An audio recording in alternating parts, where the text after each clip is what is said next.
In this video, I'm going to show you how to modify any VR headset with this tiny camera to turn it into a fully functional VR eye tracker.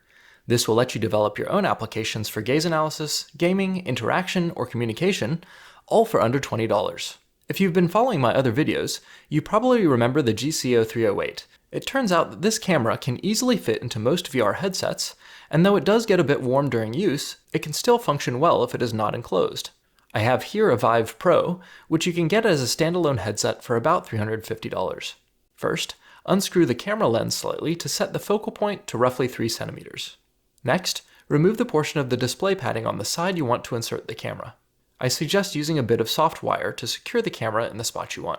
To verify the camera has a clear view of your eye, just activate the desktop view in SteamVR and turn on any camera viewer, which will let you view the camera stream. To start the application, you'll need my Python eye tracking script and my Unity calibration script, both of which can be found on my GitHub. In Unity, first import your VR rig for your particular headset. I've imported the SteamVR assets for mine. Add the eyetrackervr.cs script you downloaded from my GitHub to the headset object in your scene. This is whatever object represents the headset's transform. You'll need to set the read file path in the Unity script to the write path specified in the Python script, which is usually the directory from which you run the script. Before hitting play, run the Python eye tracker first and let it self-center on your eye. Once it is centered, go back to Unity and hit play. From the scene view, you should see a moving gray sphere that represents your uncalibrated gaze. With the Unity game window selected, press C. A series of red spheres will show up on the screen.